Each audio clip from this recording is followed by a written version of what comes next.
माँ, मुझे ढूंढने की कोशिश मत करना। मैं अमित के साथ जा रही हूँ।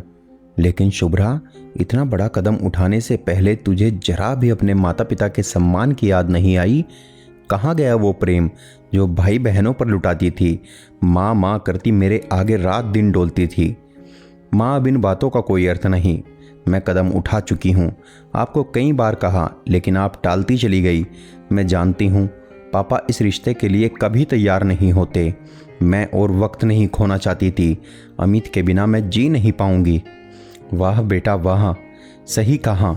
हम तो आज तक भ्रम में थे कि हमारे बच्चे हमारे बिना कैसे जिएंगे, लेकिन तुम तो 2 साल की मित्रता के आगे हमें। तो सुन, ये कभी मत सोचना कि तेरे इस कदम से तेरे माँ बाप टूट जाएंगे। आज से तो हमने मजबूत होना सीखा है। कल तक महज बच्चों को मजबूती सिखाने के लिए मजबूत बने, लेकिन अब हर एक के प्रश्न का जवाब, हर एक की नज़र का सामना और अपने जवान बच्चे के जाने का गम, इन सब का सामना करने के लिए मजबूत बनना है। जो माता पिता अपने बच्चों को समय के साथ चलना सिखा सकते हैं, कभी मत सोचना कि बढ़ना नहीं जानते। काश मम्मा आपने मेरे पॉइंट ऑफ व्यू से भी सोचा होता। सोचा था बेटा, बहुत सोचा था। तुझे समझाया भी था, ये भी कहा था कुछ बन जाओ, अपने पैरों पर खड़े हो जाओ, ऐसा बन जाओ कि किसी के आगे झुकना न पड़े। खैर, वक्त बीत चुका है। तू जहाँ रहे ईश्वर तुझे खुश रखे। माँ एक बार पापा की आवाज़ में तेजी थी। दूर से ही बोले, मेरे संस्कार हार गए। शायद हमारे प्रेम में कोई कमी रह गई। तभी तो अपनी ज़िंदगी के इतने बड़े निर्णय में तुझे हमारी राय की भी ज़रूरत महसूस नहीं हुई। कह दो, आज के बाद हमारा इससे कोई वास्ता नहीं। शुभ्रा को विश्वास था माँ पापा उसे जल्दी माफ़ कर देंगे। साल भर बीतने के बाद शुभ्रा के भाई ने प्रेम विवाह किया, वो भी माता पिता की सहमति से। बहू बहुत संस्कारी थी। छोटी बेटी ने व्यंग में पूछा, माँ यही कदम दीदी ने उठाया तो तुमने उससे संबंध विच्छेद कर दिया, और आज ये बेटा है इसलिए? माँ हंसी, न जाने किस दिन समझोगी। माता पिता कभी बच्चों में भेद नहीं करते। यदि तुम्हारी बहन और अमित भी अपना भविष्य सुरक्षित कर चुके होते तो हमें कोई ऐतराज ना होता। यहाँ देखो, तुम्हारे भाई भाभी भी 7 साल से मित्र हैं। उसके बाद भी दोनों ने पहले अपना भविष्य सुरक्षित किया। आज दोनों अपने पैरों पर खड़े हैं। उसके बाद वक्त बीत गया। लगभग 2-1 साल बाद शुभ्रा का रोते हुए फ़ोन आया, माँ मैं बहुत परेशान हूँ। तुम्हारी रानी बेटी जो घर में किसी राजकुमारी से कम नहीं आकी जाती थी, यहाँ कहकर फूट फूट कर रोने लगी। मुझे ले जाओ माँ, मुझे अपनी गलती का एहसास है। वो मुझसे बात भी नहीं करते, आए दिन एक ही धमकी, चली जाओ। माँ तो माँ है। बच्ची की एक करहा से दिल पसीज गया। चलिए ना, बहुत तकलीफ में है। क्या पता वो लोग कोई घर वाला साथ नहीं ये सोचकर परेशान करते हों। तुम्हारे कहने से चल तो दूंगा, लेकिन केवल तुम्हारे लिए। वहाँ जाकर भावनाओं में बह निर्णय लेने की गलती मत करना। ठक ठक। अमित देखकर आश्चर्य में पड़ गया। आप आइए, कह विनम्रता से चरण छुए, सम्मान के साथ लाकर बैठाया।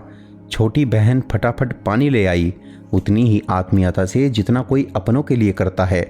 अमित, तुम्हारे माता पिताजी हमारी शादी के कुछ समय बाद चले गए। माँ बिस्तर पर है। कुछ समय तंगी में गुजरा, अकेले रहे, नौकरी ढूंढी, लेकिन माफ़ कीजिएगा, शुभ्रा की ज़रूरतों को पूरा नहीं कर पाया। पिताजी के जाने के बाद माँ ने खर्चे पानी से पैसे बचाने के लिए यहाँ का प्रस्ताव रख दिया। ईश्वर की कृपा से पापा का व्यापार अच्छा चल रहा था। मैं भी शुभ्रा को तमाम सुविधाएं देना चाहता था, इसलिए यहाँ आ गए। कुछ समय सही चलने के बाद माँ बीमार हो गई। चाचा ने प्रॉपर्टी पर कब्जा कर लिया, लेकिन ठीक है, अपने खाने पहनने लायक हो ही जाता है। अब कमाई अच्छी है, लेकिन जिम्मेदारी। इतने में शुभ्रा आकर माँ से लिपट फपक कर रो पड़ी, मुझे यहाँ नहीं रहना माँ। आए दिन का कलेश, रोज की ज़रूरतों के लिए किचकिच। काश मैंने तुम्हारी बात मानी होती। शुभ्रा के मन की सुन माँ की प्रश्न भरी निगाहें अमित की तरफ दौड़ गई। यकीन मानिए, मैंने इसे अपनी तरफ से हमेशा खुश रखने की कोशिश की है। माँ ने भी पूरा सहयोग किया, लेकिन ये सब घर वालों को छोड़ अकेले चलने के लिए कहती है। आप बताइए, जिस परिवार ने मेरी गलती के बाद भी मेरी परेशानी में मुझे आसरा दिया, मैं उन्हें कैसे छोड़ सकता हूँ। आज पिताजी नहीं, आप बताइए। लेकिन तुम्हारी पहली जिम्मेदारी मैं हूँ। हमेशा इन लोगों के लिए करते रहोगे तो कैसे चलेगा। यहाँ रहकर जीवन के संघर्ष कभी ख़त्म ही नहीं होंगे। नौकरानी की तरह सारे दिन काम करो। क्या इसलिए इतने सब्जबाग दिखाकर लाए थे? अभी निर्णय करो, तुम्हें अपनी जिम्मेदारी प्यारी है या मेरा साथ। मैं तुम्हारे हर फैसले को मानने को तैयार हूँ। यदि तुम यहीं रहना चाहते हो तो मैं अभी अपने माँ बाप के साथ चली जाऊँगी। अमित को फैसला सुनाने में पल भी नहीं लगा।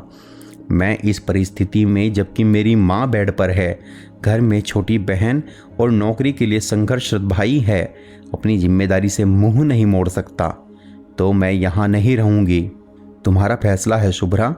शादी के लिए भी तुमने जल्दी की। मैंने तब भी तुम्हें यही समझाया था, पहले मुझे सेटल होने दो। लेकिन तुम्हारे इस डर से कि तुम्हारी शादी कहीं और ठहरा दी जाएगी, तुमने जल्दीबाजी में निर्णय लिया। आज एक बार फिर फैसला करने में जल्दी कर रही हो। माता पिता सब बातें सुन अवाक रह गए। पिता सोच रहे थे, देखे आज शुभ्रा के आंसू उसकी माँ को किस निर्णय की तरफ मोड़ते हैं। माँ खड़ी हुई और निर्णयात्मक लहजे में बोली, शुभ्रा, किसने दिया तुम्हें निर्णय लेने का अधिकार? मेरे घर से निकलने का निर्णय बेशक तुम्हारा था, लेकिन वहाँ वापसी मेरी सहमति के बिना नहीं आ सकती।